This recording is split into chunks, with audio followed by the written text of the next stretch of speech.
परमेश्वर के नाम की महिमा हो। आइए परमेश्वर के कुछ वचनों को आज देखेंगे, उस पर अपना ध्यान देंगे और समझने का प्रयास करेंगे। देखिए, हम सब एक विश्वासी हैं और विश्वासी के जीवन में हरदम एक चीज होती है, क्योंकि यह एक ऐसा जीवन है जिसमें हर एक कार्य को करने में एक अच्छी सोच, एक सावधानी का होना बहुत जरूरी है। विश्वासी जीवन में आप कोई ऐसे उतावलेपन से बिना सोचे समझे कोई कार्य को नहीं करना चाहिए, क्योंकि विश्वासी जीवन में सोच और सावधानी का होना बहुत जरूरी है। हर एक विश्वासी का स्वभाव होना चाहिए कि वो जीवन में परमेश्वर की इच्छा और योजना को समझे और फिर उसे पूरा करे। प्रत्येक मसीही को यह भी समझ लेना चाहिए कि परमेश्वर का हर एक कार्य पूरी सावधानी, पूरी सतर्कता, पूरी शांति, नम्रता एवं दीनता के साथ होना चाहिए। हमारे हर एक कार्य में अगर हम विश्वासी हैं तो इन सब चीजों का होना बहुत जरूरी है। उसमें उतावलापन, एक कठोरता, ये सब नहीं होना चाहिए। उस कार्य में अहंकार और घमंड का कोई स्थान नहीं होना चाहिए। हम जो भी करते हैं वो परमेश्वर के लिए करते हैं, इसलिए उसमें अहंकार और घमंड का कोई स्थान नहीं होता। उस कार्य में मैं या मैंने जैसे शब्द का भी होना नहीं चाहिए कि ये मैंने किया, ये मैं हूं, नहीं, क्योंकि जो कुछ भी है वो परमेश्वर है। इसलिए हर एक कार्य जो हम करते हैं वो परमेश्वर को समर्पित होना चाहिए। यदि हम किसी कार्य में सफल होने की इच्छा रखते हैं तो उस सफलता को पाने का एक आसान रास्ता है, और वो रास्ता है कि हम उस कार्य को परमेश्वर को सौंपते हुए करें। हम विश्वासियों का ये पहला कर्तव्य है, ये पहला काम होना चाहिए कि जिस काम को करने जा रहे हैं उसे परमेश्वर के हाथों में सौंपें। फिर वो बताएगा रास्ते, फिर वो बताएगा सही तरीके, फिर वो बताएगा ये सही है या गलत है। और यदि हम ऐसा करते हैं, परमेश्वर को समर्पित करने के बाद अपने कार्यों को करते हैं, तो हम निश्चित सफल होंगे। आपकी सफलता निश्चित है, क्योंकि वो कार्य आपने परमेश्वर को समर्पित किया है और उसमें परमेश्वर आपका सहायक बनकर आपके साथ है। नीति वचन का एक वचन कहता है, आइए हम देखते हैं। नीति वचन 16:3, अपना सब काम यहोवा को सौंप दे और तेरी योजनाएं सफल होंगी। नीति वचन कहता है कि अपना सब काम यहोवा को सौंप दो, और तब क्या होगा? और तेरी योजनाएं सफल होंगी। सफल के लिए आपको परमेश्वर को अपने कार्यों को सौंपना होगा, उसकी इच्छा को जानना होगा। यह वचन हमें सफलता पाने की गुप्त चाबी या रहस्य को बता रहा है। वो एक ऐसे रहस्य को बता रहा है कि आप सफलता कैसे प्राप्त कर सकते हैं अपने जीवन में। यदि यह जानकर भी हम जीवन में ऐसा नहीं करते या कर रहे हैं तो भी सफलता हमसे कोसों दूर है, इसका मतलब हम सही तरीके से इस कार्य को नहीं सौंप रहे। हमारे असफल होने का दूसरा कारण है बुरी योजना। यदि हम किसी बुरी योजना को बनाते हैं तो यह जान लें कि हमारे परमेश्वर को हमारी वो योजना बिल्कुल भी पसंद नहीं आती। परमेश्वर कभी नहीं चाहता कि आप कोई भी योजना किसी बुरी मकसद से बनाएं। हमारा परमेश्वर हरदम चाहता है कि आप एक अच्छी योजना बनाएं। और यदि आपकी कोई बुरी योजना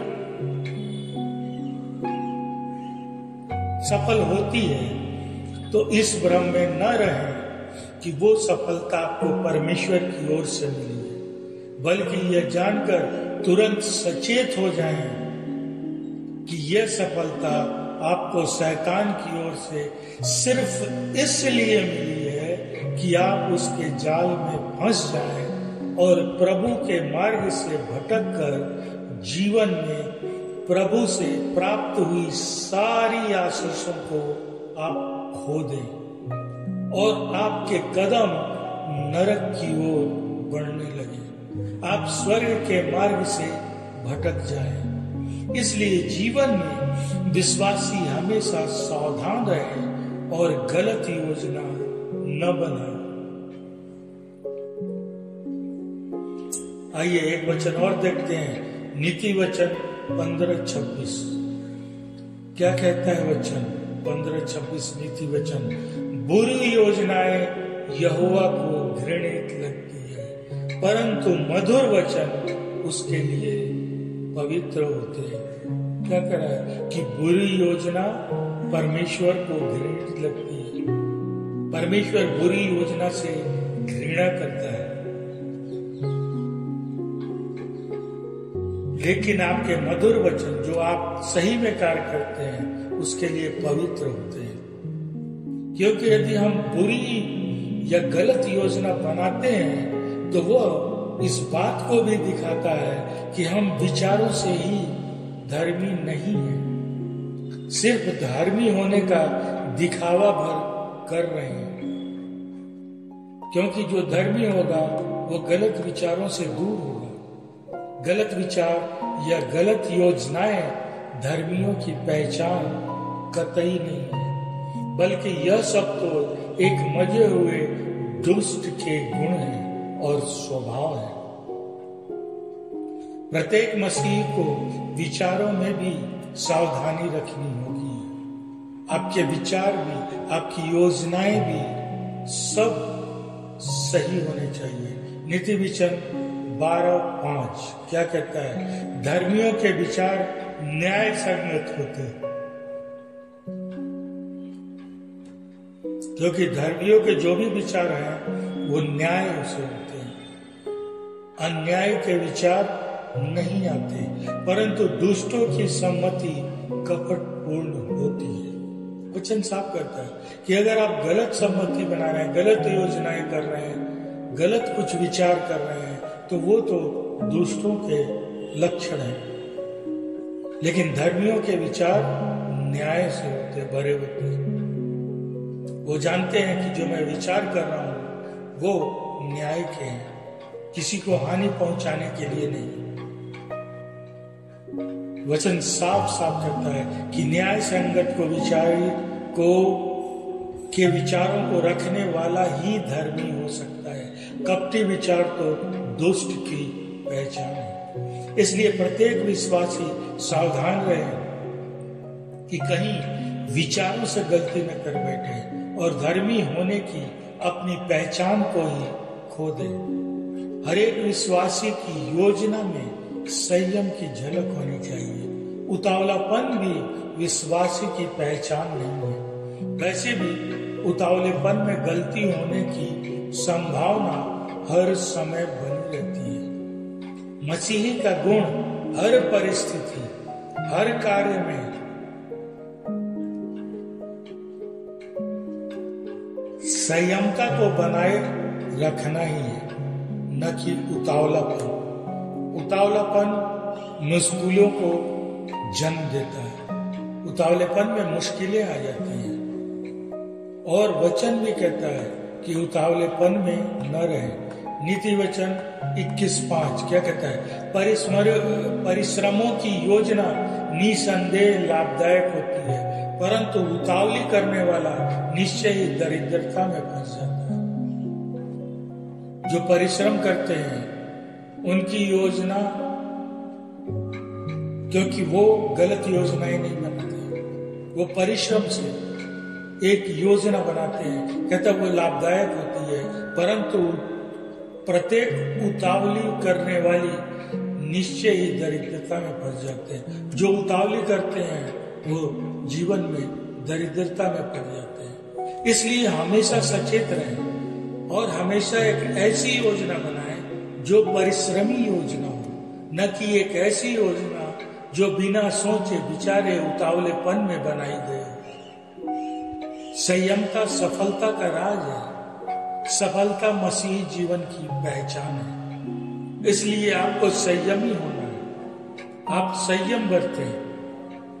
इसलिए प्रभु के विश्वासियों, मसीही जीवन में हर एक कार्य को करने से पहले एक अच्छी सोच बहुत ही आवश्यक है। मसीही के कार्य बिना सोचे विचारे नहीं होते। सोचना भी होगा पूरे संयम और धीरज के साथ। हर एक कार्य को करने की एक सही योजना, एक अच्छी योजना होनी चाहिए। योजना भी अच्छे विचारों की होनी चाहिए। हर एक योजना और कार्य परमेश्वर को समर्पित होनी चाहिए। जब भी कार्य को करें उसमें उतावलापन नहीं होना चाहिए। कार्य को करने में कोई घमंड नहीं होनी चाहिए। आप घमंडी और अहंकारी ना हो।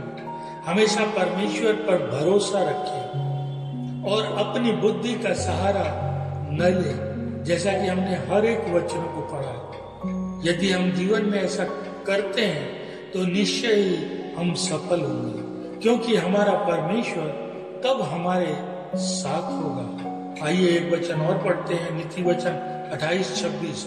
जो अपने ऊपर भरोसा रखता है वह मूर्ख है, परंतु जो बुद्धिमानी से चलता है वह छुटकारा पाएगा। आपको हरदम ये वचन कहता है, जो अपने ऊपर भरोसा रखता है वह मूर्ख है। आपको परमेश्वर पर भरोसा रखना है। क्यों? क्योंकि आप उसके विश्वासी हैं।